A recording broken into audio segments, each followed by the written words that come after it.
Hello, പുതിയൊരു വീഡിയോയിലേക്ക് എല്ലാവർക്കും സ്വാഗതം. അപ്പോൾ ഇന്നത്തെ വീഡിയോ എന്ന് പറയുന്നത് നമുക്കൊരു ടു ഡു ലിസ്റ്റ് വ്ളോഗ് എന്നൊക്കെ വിളിക്കാം കേട്ടോ. അപ്പോൾ വൈകുന്നേരത്തെ ജോലികൾ നമ്മൾ ടു ഡു ലിസ്റ്റൊക്കെ വെച്ചിട്ട് ഫിനിഷ് ചെയ്യുന്ന തരത്തിലുള്ളൊരു വീഡിയോ ആണ് കേട്ടോ. അപ്പോൾ ഇതുപോലുള്ള ഒരു വീഡിയോ ഞാൻ മുന്നേ ചെയ്തപ്പോഴത്തേനും ഒരുപാട് പേർക്ക് ഇഷ്ടപ്പെട്ടു. ഇനിയും അതുപോലുള്ള വീഡിയോസ് പ്രതീക്ഷിക്കുന്നു എന്നൊക്കെ പറഞ്ഞ് കമൻസൊക്കെ ഉണ്ടായിരുന്നു. അപ്പോൾ എന്തായാലും നമുക്ക് വീഡിയോ കണ്ടു നോക്കാം കേട്ടോ. ഇതിപ്പോൾ വൈകുന്നേരത്തെ ചായയൊക്കെ കഴിഞ്ഞുള്ളൊരു സമയമാണ് കേട്ടോ. അപ്പോൾ സാധാരണ നമുക്ക് ഈ ഒരു സമയം കഴിഞ്ഞാൽ നമ്മുടെ അത്യാവശ്യത്തെ പണികളൊക്കെ കഴിഞ്ഞ് നമ്മളൊന്ന് കുറച്ച് നേരം ടൈം വേസ്റ്റ് ചെയ്യാനൊക്കെയുള്ളൊരു മൂഡിലൊക്കെ ഇരിക്കുന്നൊരു സമയമായിരിക്കും. അപ്പം ആ ഒരു ടൈം നമുക്ക് ക്യാച്ചപ്പ് ചെയ്യണമെങ്കിൽ കുറച്ചുകൂടി നമുക്ക് കാര്യങ്ങൾ പെട്ടെന്ന് നമ്മൾ ആ ഒരു ടൈമിൽ ക്യാച്ചപ്പ് ചെയ്താലാണ് നമുക്ക് വൈകുന്നേരത്തെ കുറച്ച് പ്രിപ്പറേഷൻസൊക്കെ ചെയ്യാനൊരു സമയം കിട്ടുള്ളൂ. അതുപോലെ വൈകുന്നേരവും നമ്മുടെ വീടൊക്കെ ഒന്ന് ഒതുങ്ങിയൊക്കെ ഇരുന്ന് നീറ്റ് ആൻഡ് ക്ലീനായി നമ്മുടെ കാര്യങ്ങൾ ഒന്ന് നമ്മുടെ കയ്യിൽ നിന്ന് പോവാത്ത രീതിയിലാവണമെങ്കിൽ നമ്മൾ ഈ ഒരു ടൈം ഒന്ന് അലേർട്ടായിട്ടിരിക്കണം കേട്ടോ. അപ്പോൾ ഇനിയുള്ള ടാസ്കുകളെന്ന് പറഞ്ഞാൽ പ്രെയർ ഉണ്ട്, യൂട്യൂബ് എഡിറ്റിംഗ്, പിന്നെ കിച്ചൺ ക്ലീനിങ്, പിന്നെ ഡിന്നർ പ്രിപ്പറേഷൻ ഉണ്ട്, പിന്നെ വൈകുന്നേരത്തെ വാക്കിംഗ് ഞാൻ ചെയ്തിട്ടില്ല, അത് പെൻഡിങ് ഉണ്ട്, പിന്നെ പ്ലാന്റ്സിന് വെള്ളം ഒഴിക്കണം, പിന്നെ ഡീപ്പ് ക്ലീനിങ്ങിന് ഒരു ടാസ്ക് സെറ്റ് ചെയ്ത് വെച്ചിട്ടുണ്ട്, അപ്പോൾ അത് ചെയ്തിട്ടില്ല. അപ്പോൾ നമ്മുടെ ഈ ടാസ്കുകളെ ജസ്റ്റ് ഒന്ന് പ്രയോറിറ്റൈസ് ചെയ്തിട്ട് അതിനുള്ളൊരു സമയം കൂടി അസൈൻ ചെയ്ത് കഴിഞ്ഞപ്പോഴത്തേനും എൻ്റെ ഒരു 8:15 ശേഷം പിന്നെയും നടത്തവും അതുപോലെ വൈകുന്നേരത്തെ പിക്കപ്പിനും പിന്നെ വെള്ളം ഒഴിക്കുക അത് ഈ 8:15 ശേഷം എങ്ങനെയാണെന്ന് വെച്ചാൽ പ്ലാൻ ചെയ്യാമെന്ന് വെച്ചിട്ട് അതിന് ഞാൻ ഒന്ന് സ്കെഡ്യൂൾ ചെയ്തിട്ടില്ല കേട്ടോ. ബാക്കിയെല്ലാം സെറ്റാക്കി വെച്ചിട്ടുണ്ട്. പിന്നെ വേഗം തന്നെ പ്രെയറൊക്കെ കഴിഞ്ഞു. പെട്ടെന്ന് തന്നെ ജോലികൾ സ്റ്റാർട്ട് ചെയ്യാമെന്ന് വെച്ചപ്പോഴത്തേനും മോന് വിശക്കണമെന്ന് പറഞ്ഞിട്ട് നമ്മൾ പെട്ടെന്ന് ഒരു നെയ് റോസ്റ്റ് ഉണ്ടാക്കി കൊടുക്കുകയാണ് കേട്ടോ. പിന്നെ ഒരു മണിക്കൂർ വീഡിയോ എഡിറ്റിങ്ങിന് വേണ്ടി ഇരുന്നു കേട്ടോ. കാരണം നെക്സ്റ്റ് ഡേക്കുള്ള വീഡിയോ റെഡിയാക്കണമല്ലോ. ഇനി അടുത്ത ടാസ്ക് ഡീപ്പ് ക്ലീനിങ് ടാസ്ക്കാണ് കേട്ടോ. അപ്പം അവിടുത്തെ സ്ലൈഡിങ് ഡോറിൻ്റെ മോസ്ക്വിറ്റോ നെറ്റ് ഉണ്ടാവില്ലേ, അതിൻ്റെ ഒരു ക്ലീനിങ് ആണ് കേട്ടോ. നല്ലപോലെ പൊടി പിടിക്കും. കാരണം നമ്മൾ സാധാരണ ബാക്കി സ്പേസിൽ വരുന്ന പോലെ കുറച്ച് നെറ്റായിട്ടുള്ള സംഭവങ്ങളായതുകൊണ്ട് എന്തായാലും അതിൽ നല്ലപോലെ പൊടി ഉണ്ടാവും. ശരിക്കും പറഞ്ഞാൽ ഞാൻ ഇതുപോലെ ഉള്ള വേസ്റ്റ് തുണികൾ എടുത്ത് വെച്ചേക്കാണ് ഈ ഇങ്ങനെയുള്ള ക്ലീനിങ്ങിന് വേണ്ടിയിട്ട്. നമ്മളല്ലാതെ ഏത് നമ്മുടെ ക്ലീനിങ് ക്ലോത്ത് യൂസ് ചെയ്താലും നല്ലപോലെ പണിയെടുക്കണം അതൊന്ന് വെളുത്ത് കിട്ടാൻ വേണ്ടി. അപ്പം ഞാൻ ചെയ്യുന്നത് ഇതേപോലുള്ള വേസ്റ്റ് തുണികളെല്ലാം തന്നെ എടുത്ത് വെച്ചിട്ട് അത് വെച്ചിട്ട് ജസ്റ്റ് ക്ലീൻ ചെയ്യും. പിന്നെ അതങ്ങ് ഡിസ്കാർഡ് ചെയ്ത് കളയുകയാണ് കേട്ടോ ചെയ്യുന്നത്.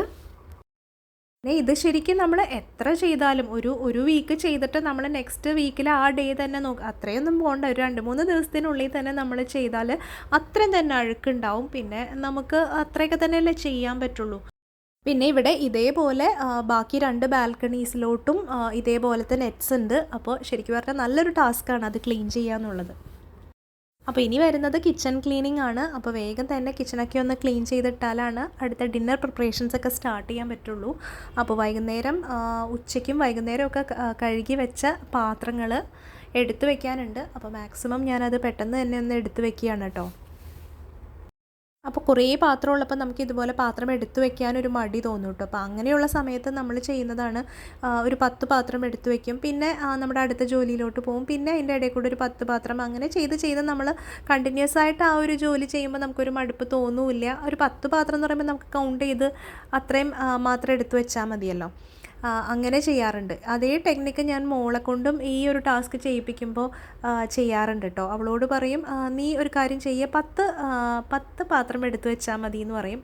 ഒട്ടും ഇഷ്ടമല്ല കേട്ടോ ഈ പാത്രം എടുത്തു വെക്കുന്ന ജോലി. അപ്പോൾ ഇതുപോലെ നമ്മളൊരു മിനിമം നമ്പർ കൊടുക്കുമ്പോഴത്തേനും അവർക്ക് വലിയൊരു ബുദ്ധിമുട്ട് തോന്നലില്ല. ഓക്കെ 10 എണ്ണല്ലേ ഉള്ളൂ എന്ന് വെച്ചിട്ട് കറക്റ്റ് 10 എണ്ണം കൗണ്ട് ചെയ്തിട്ട് എടുത്തു വെച്ച് തരും കേട്ടോ. അങ്ങനെ ഏതായാലും ഞാൻ ആ ഡിഷ് ഡ്രെയിനർ ഒഴിവാക്കിയിട്ടുണ്ട്. ഇനി പെട്ടെന്ന് തന്നെ ഒന്ന് കൗണ്ടറൊക്കെ ഒന്ന് നല്ലപോലെ തുടച്ച് നമ്മുടെ സ്റ്റൗ ഒന്ന് തുടച്ച് അങ്ങനെയൊക്കെ ഒന്ന് ഇടുമ്പോൾ തന്നെ നമുക്കൊരു സമാധാനം കിട്ടുമല്ലോ. അപ്പോൾ അടുത്ത ഒരു സെറ്റ് ഓഫ് പണികൾ തുടങ്ങാൻ വേണ്ടിയിട്ട്. അപ്പോൾ വൈകുന്നേരത്തെ ചായയുടെ കുറച്ച് പാത്രങ്ങളും കൂടി എനിക്ക് കഴുകി തീർക്കാനുണ്ടായിരുന്നു കേട്ടോ. അപ്പോൾ അത് പെട്ടെന്ന് തന്നെ ചെയ്ത് മാറ്റുകയാണ്.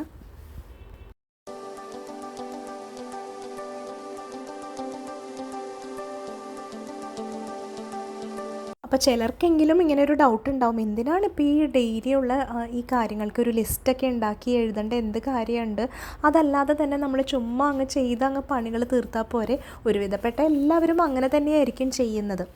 അപ്പോൾ ഇതിലൊരു പ്രശ്നം എന്താണെന്ന് വെച്ചാൽ ചിലപ്പോഴെങ്കിലും നമുക്കൊരു മടി തോന്നും. മടി ചിലപ്പോൾ നമ്മൾ കാര്യങ്ങൾ ചെയ്യും, പക്ഷെ നമ്മൾ കുറച്ചൊക്കെ ഒന്നൊരു ഉഴപ്പിയിട്ടായിരിക്കും ചെയ്യുന്നത്. ചിലപ്പോൾ ഇതിൻ്റെ ഇടയിൽ നമ്മൾ പോയിട്ടൊന്ന് കുറച്ച് നേരം ഇപ്പം നമ്മുടെ ഡീപ്പ് ക്ലീനിങ് കഴിഞ്ഞ് പിന്നെ ഒന്ന് അവിടെ ഒന്ന് റെസ്റ്റ് എടുത്ത് ഒന്ന് മൊബൈൽ നോക്കി അല്ലെങ്കിൽ കുട്ടികളുടെ അടുത്തൊക്കെ ഒന്ന് സംസാരിച്ച് ഒന്ന് അങ്ങോട്ട് മാറി ഇങ്ങോട്ട് മാറി ഇങ്ങനെ ചെയ്യുമ്പോൾ ചിലപ്പോൾ നമ്മുടെ കയ്യിൽ നിന്ന് സമയം പോകുന്നത് നമ്മൾ അറിയില്ല. അപ്പോൾ നമ്മൾ ഉദ്ദേശിക്കുന്ന അത്രയും കാര്യങ്ങൾ നമുക്ക് ചെയ്ത് തീർക്കാനും പറ്റില്ല. അപ്പോൾ ഇങ്ങനൊരു ലിസ്റ്റ് ഉണ്ടാക്കിയിട്ട് നമുക്ക് ഓരോ ജോലിക്കും എത്ര സമയം എടുക്കും എന്ന് പറഞ്ഞാൽ നമുക്ക് ആദ്യമേ തന്നെ അറിയാം, ഞാൻ ഇന്ന കാര്യങ്ങൾ ഇത്ര സമയത്തിൽ ചെയ്ത് തീർത്താൽ മാത്രമേ ഇത്രയും കാര്യങ്ങൾ നമുക്ക് ചെയ്ത് തീർക്കാൻ പറ്റുള്ളൂ. അതല്ലെങ്കിൽ ചിലപ്പം ആ ലിസ്റ്റിൽ ഒരു കാര്യം മാത്രമേ അന്ന് തീർക്കുകയുള്ളൂ. അപ്പോൾ നമുക്ക് നല്ല മടിയുള്ളപ്പോൾ, അതുപോലെ നമുക്ക് സമയമില്ലാത്തപ്പോൾ, അതിൻ്റെ കൂടെ നമുക്ക് കൂടുതൽ കാര്യങ്ങൾ അച്ചീവ് ചെയ്യണമെന്ന് നമുക്ക് ആഗ്രഹം ഉണ്ടെങ്കിൽ ഈ ഒരു രീതിയിൽ ട്രൈ ചെയ്ത് നോക്കുന്നത് എന്തായാലും നല്ലതായിരിക്കും. എനിക്ക് വർക്ക് ചെയ്യാറുണ്ട്. പിന്നെ എല്ലാവരും ഡിഫറെൻ്റ് ആണല്ലോ. ചിലർക്ക് ഇതൊന്നും ഇല്ലാതെ തന്നെ ഈസി ആയിട്ട് ഇതിലും കൂടുതൽ കാര്യങ്ങൾ ചെയ്ത് തീർക്കാൻ പറ്റുന്നുണ്ടാവും. അങ്ങനെ നമ്മുടെ വർത്തമാനത്തിൻ്റെ ഇടയിൽ പാത്രം കഴുകി കഴിഞ്ഞിട്ടുണ്ട് കേട്ടോ. അപ്പോൾ ഇത് കിച്ചൺ ക്ലീനിങ് പാർട്ട് 1 ആണ് കേട്ടോ. ഇനിയിപ്പം ഡിന്നർ പ്രിപ്പറേഷൻസ് ഒക്കെ കഴിഞ്ഞിട്ട് ഒരു പാർട്ട് 2 കൂടി വരാനുണ്ട്. അപ്പോഴത്തേനും നമ്മുടെ അടുത്ത പ്രെയർ ടൈമായി. പ്രെയർ ടൈം ഒക്കെ കഴിഞ്ഞിട്ടാണ് പിന്നെ നമ്മളുടെ ഡിന്നർ പ്രിപ്പറേഷൻസ്. കുറേ ദിവസമായി കുട്ടികൾ വൈറ്റ് റൈസ് വേണമെന്ന് പറയണു. അപ്പോൾ നമ്മൾ സാധാരണ കുക്കറിൽ ഉണ്ടാക്കുമ്പോഴത്തേനും അതിനൊരു ഒട്ടലുണ്ടാവുമല്ലോ. അപ്പോൾ ഇങ്ങനെ തിളപ്പിച്ചൂറ്റി ഉണ്ടാക്കുമ്പോഴത്തേനും നല്ലപോലെ വിട്ട് ഉണ്ടാവുമല്ലോ. അപ്പോൾ എന്തായാലും കുറേ ആയി പറയുന്നു. അപ്പോൾ എന്തായാലും അത് ഉണ്ടാക്കി കൊടുക്കാമെന്ന് വെച്ചിട്ട് നമ്മളിങ്ങനെ തിളപ്പിച്ചൂറ്റി റൈസ് ഉണ്ടാക്കുമായിരുന്നു കേട്ടോ. പിന്നെ ഞാൻ ആസ് യൂഷ്വൽ 2 എഗ് വൈറ്റും പൈനാപ്പിൾ സ്മൂത്തിയുമാണ് കേട്ടോ കുടിക്കുന്നത്. അങ്ങനെ ഡിന്നറൊക്കെ കഴിഞ്ഞ് പിന്നെ അടുത്ത സെറ്റ് ഓഫ് ഡിഷ് വാഷിംഗ് ആണ്. അപ്പോൾ ഇപ്രാവശ്യത്തെ ഡിഷ് വാഷിംഗ് മോൾ എന്നെ ഹെൽപ്പ് ചെയ്യുന്നുണ്ട് കേട്ടോ. ഇപ്പം കുറച്ച് എക്സാംസൊക്കെ ആയതുകൊണ്ട് ഇടയ്ക്കേ വരാറുള്ളൂ. എന്നാലും ഇന്ന് പറഞ്ഞപ്പോഴത്തേനും ഹെൽപ്പ് ചെയ്തു കേട്ടോ. പിന്നെ പെട്ടെന്ന് തന്നെ വൈൻഡിങ് അപ്പ് പരിപാടികളാണ്. അപ്പോൾ നമ്മുടെ ലിസ്റ്റിൽ നമ്മൾ സ്കെഡ്യൂൾ ചെയ്ത ഓൾമോസ്റ്റ് എല്ലാ കാര്യങ്ങളും തന്നെ കഴിഞ്ഞിട്ടുണ്ട്.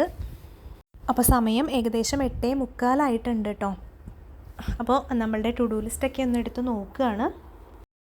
അപ്പോൾ ഇതിൽ നിന്ന് തന്നെ ശരിക്കും നമുക്ക് അറിയാൻ പറ്റും, നമ്മൾ സമയം സ്കെഡ്യൂൾ ചെയ്ത് പോവുകയാണെങ്കിൽ നമുക്ക് കൃത്യമായിട്ട് അത് ചെയ്ത് തീർക്കാൻ പറ്റും, കുറച്ച് എക്സ്ട്രാ സമയം എടുത്താലും. അപ്പോൾ ഇന്നത്തെ എൻ്റെ പെൻഡിങ് ജോലികളെന്ന് പറഞ്ഞാൽ വാക്കിംഗ്, പിന്നെ ചെടിക്ക് വെള്ളം ഒഴിക്കുക, ഈവനിങ് പിക്കപ്പ്. ഇതിൽ ചെടിക്ക് വെള്ളം ഒഴിക്കുന്നത് ഞാൻ വീണ്ടും മോൾക്ക് ഡെലിഗേറ്റ് ചെയ്തു. അപ്പോൾ നമുക്ക് കഴിയുന്നതും നമ്മുടെ ജോലികൾ ആർക്കെങ്കിലുമൊക്കെ നമ്മളെ ഹെൽപ്പ് ചെയ്യാനുണ്ടെന്നുണ്ടെങ്കിൽ എന്തായാലും അവരുടെ ഹെൽപ്പും കൂടി എടുക്കുകയാണെങ്കിൽ കൂടുതൽ കാര്യങ്ങൾ നമുക്ക് ചെയ്തു തീർക്കാൻ പറ്റും. പിന്നെ ജോലികൾ ചെയ്യുന്നതിനൊപ്പം തന്നെ നമ്മളുടെ ഫൺ ടൈമുകളും നമ്മൾ മറന്നു പോരുതല്ലോ. അപ്പം ഞാൻ എന്തായാലും അന്നത്തെ വാക്കിംഗ് അവിടെ നിർത്തിയിട്ട് എല്ലാവരുടെയും കൂടെ നമ്മുടെ കേരള ബ്ലാസ്റ്റേഴ്സിൻ്റെ കളി കാണാൻ വേണ്ടിയിരുന്നു. അപ്പോൾ അതൊക്കെയായിരുന്നു ആ ഒരു ഈവനിങ്ങിലെ വിശേഷങ്ങൾ. വീഡിയോ നിങ്ങൾക്ക് ഇഷ്ടപ്പെട്ടിട്ടുണ്ടെങ്കിൽ എന്തായാലും കമൻറ്റ് ചെയ്യുക, അതുപോലെ ലൈക്ക് ചെയ്യുക. കാരണം ഇതൊരു റിക്വസ്റ്റഡ് വീഡിയോ ആയിരുന്നു കേട്ടോ. ഇതിന് മുന്നേ ഇതേപോലെ ഒരു വീഡിയോ ചെയ്തപ്പോൾ ഇനിയും ഇതുപോലുള്ള വീഡിയോസ് ചെയ്യണം എന്ന് പറഞ്ഞൊരു റിക്വസ്റ്റ് വന്നിരുന്നു. അതനുസരിച്ചിട്ടാണ് ഈ വീഡിയോ ചെയ്തത്. അപ്പോൾ നിങ്ങളുടെ റെസ്പോൺസ് എന്താണെന്നുള്ളത് എന്നെ അറിയിക്കണം കേട്ടോ.